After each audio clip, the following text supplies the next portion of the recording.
Hello, folks. How are you? Gonna do some reading right now. So yeah, might do some library books, but the main point is that I'm trying to read. So there we go. Do this. It says, try to read. Let's see. All the earth can understand themes central to this family's life. Psychological experiences, also known as shared in which all the regard is highly charged. The linkages were rather apparent. Poverty, occupational security, limited possibilities of personal economic advancement, vulnerability that goes with illness. Let's see. Including exploitation of the body, all these become connected to the sense others also vulnerable. Like blacks are getting ahead, hence they present an undangerous world already fearful, threatening, even rapacious. Moreover, the cost of life, such as that of Hank's father, been substantial, heavy drinking, bitterness, constant effort at work in the cupboard, in a home, never ending showy self-pity that can turn all of a sudden into combative truculences, culminating occasionally family moments, a child chasing a hit, a wife and mother chasing him. So I think I need a marker. I'll put that later. And let's start with this one. Okay, this is from Lilith Brood. It's Mood. Showing myself. When I have something to show, we stay with me while they grow. Where else was she going? Yes, just make sure I know anything I might need to know about you and them before they start. Yes, I'll sleep most of the time, but still, I need someone there. If you're there, I'll know I'll be right. You might have to feed me. That's right, there was nothing unusual about the way Alan Kali ate. Not on the surface anyway. Several of their front teeth were pointed, but sides were all from the human range. She had twice on her walk seen Alan Kali females, like 7 times loaded up with their horses. Normally long great times covered inside of the mouth as soon as these tongues.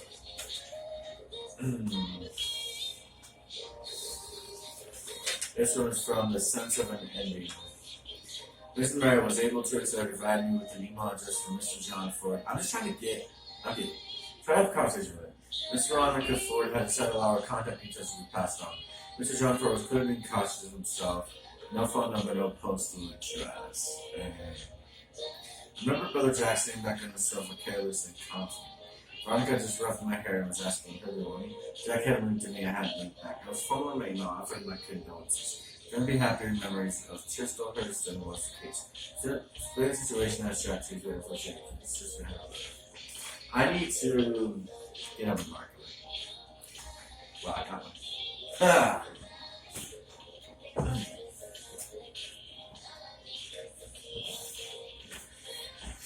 And let's see. This one still work. This one's. Let's try this one. It says Cressida. Cressida frankly stared at him. I don't see why she cared to. After that last meeting, she said, but she feels serious that I'm so inclined to you are. I mean, thankfully informed that I'm already engaged. You're always engaged, it appears. Says Richard regarding her provocatively. To Lord Langmore this time? It's to Lord Langmore. But not in the way you're hinting, said Cressida, wondering why it was that Rossiter could always manage to set her hackles up to the extent that she quite forgot her manners. Only for the next dance. And then, if I had a little notebook or something, if I could kind of get more main ideas, but let's see what this one says. This one's from The Audacity of Hope. It says, inside the machinist's union hall, 7 or 8 men and 2 or 3 women gather on metal folding chairs, talking in muted voices, a few smoking cigarettes, most of them in their late 40s or 50s. All of them dressed in jeans or khakis, t-shirts, or plaid work shirts. New President Dave Bevar was a big barrel-chested man in his mid-50s, with a dark beard, tinted glasses, and fedora that made him look like a member of the band seats at the top. The Independent Union had tried every possible tactic to get Nixon to change his mind, talking to the press, contacting with shareholders, soliciting support from local state officials. Make that management have down. I'm just going to mark them and dig in. So, let's see. Here's one from, I think it's about, looks like it's about Microsoft. Let's just read. On the IBM front, things are looking better with relations undergoing one of their periodic thaws. Day after Christmas 1986, the 2 companies signed new set of phase 2 agreements. Ones that covered the money, primarily regarding the window and graphical user interface for the new operating system. Although IBM wasn't getting Windows or ringing endorsement, they just direct Salesforce and not officially sell it. I'm struggling GE on the top here. Early March 1987, IBM gave the strongest pseudo endorsement of Windows yet when its new publishing system's independent business unit Now since on DOS, Windows, and Adobe PostScript as the standards, in public, Gates was trying to come with an important boost on Windows, while cautioning anyone from bringing anything into it beyond desktop publishing. The caution was wise. Industry something grew chilly when IBM told Microsoft the new DOS was going to be called Operating System 2 OS 2 for short.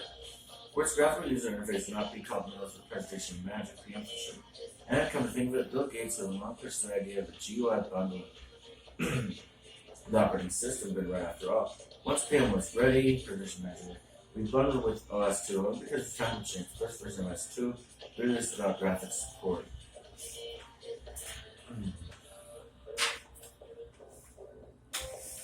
From this one, a season of reverence, admiration. An usher met me while I was leaving the church several Sundays ago. He had been involved in counting the morning offering. He smiled as he walked up to me, stuck out his hand, and said, "I've got something for your kingdom offering." Here's a little hand-scribbled note from a child who had been in our worship service. It said, "Dear Pastor Chuck Swindle, I don't think you know that I assure you I know you. You're very good gift of Jesus Christ, I think you do. I even understand what you're saying in our fellowship, and I love it." Guess what was attached to it? The chocolate starter all wrapped in cellophane ready to danger. Now for a mass admiration, the darn little kid will surrender his prized possession what? That's like it means more to me than most any honor I could ever receive, because it represents something no man can buy a child's respect. Personal admiration. Some busy active youngster tucked away in your vast congregation represents somebody he or she looks up to and believes in. Okay. Let's go with over here. Let's see, this one's from the Golem and the Genie. Fervently he hoped they both would pass the test, for the current arrangement's going hard to bear. His guest was undemanding, but nevertheless she was a constant and uncanny presence. He longed for the unabashed luxury of sitting on his table, his undershirt and shorts, drinking tea and reading the newspaper. There were other more urgent considerations. In the bottom drawer of his dresser, beneath his winter clothing, lay a drawstring bag he'd found in the pocket of the coat. Inside the bag was a man's billfold of a few notes, an elegant silver pocket watch, George now hopelessly corroded with a small oilskin envelope. Words commenced with the golem written on the envelope and spelling in Hebrew. Now the roughly folded square of paper that happily your not survived the journey ashore. He read the paper and he knew what it contained. And then I should look up words too. In tumult of her arrival in New York, the bag's existence had literally fallen from her mind. It was her property and all that was left of her erstwhile master. He felt scurry wrong keeping it hidden. Then if a child aligned the Ellis Island carrying a pistol in his pocket, it would not be right to confiscate it. Is that an ethical question? For now, at least, he was resolved to keep the envelope safely out of her sight. Try talking back to him. Okay, let's see. Here's one. Let's see. Sorry. I don't know what's called. Well, it's actually When the Birds. You'll get tons of these. On the first day of November, Alexander came home to a bedroom made by Lydia Bassett of the ground floor office. By the time there were very few people at Bishopstowe left to come home to James in France. Alex Knight flying over Germany, delivering millions of propaganda leaflets, and the majority of the workforce of the farm. Apart from Bassett's 15-year-old nephew and the two old Higgins brothers, gone to serve as king and country. They had gone, as they were accustomed to everything else in the last 20 years. First on Alexander's orders, it was she who had insisted that the 30s, any man she employed should be a member of the territorial army. She was a generous employer in every way and provided cottages, far as superior in matters of bathrooms. Warmth and electric lights any others in the neighborhood, she had never been short of labor. As territorials, they knew to be called up in the early days of the war, but as Alexander's employees, they knew that the wives and families left behind would be well taken care of. Well, it's just the one. Let's see. A beautiful question. Remember this. Maxwell the First, God's Aesthetics. Thus, an excitation in electric and magnetic fields can take on a life of its own, with the fields dancing as a pair, each inspiring the other. Maxwell could calculate from this model how fast such excitations will move through space, how many travel at speed that matches the measured speed of light. It's here we find the most extensive use of italics by far in all of Maxwell's work. The velocity of transverse undulations in a hypothetical medium agrees so exactly with the velocity of light they can scarcely avoid the influence that light consists in the transverse undulations of the same medium which is the cause of electric and magnetic phenomena.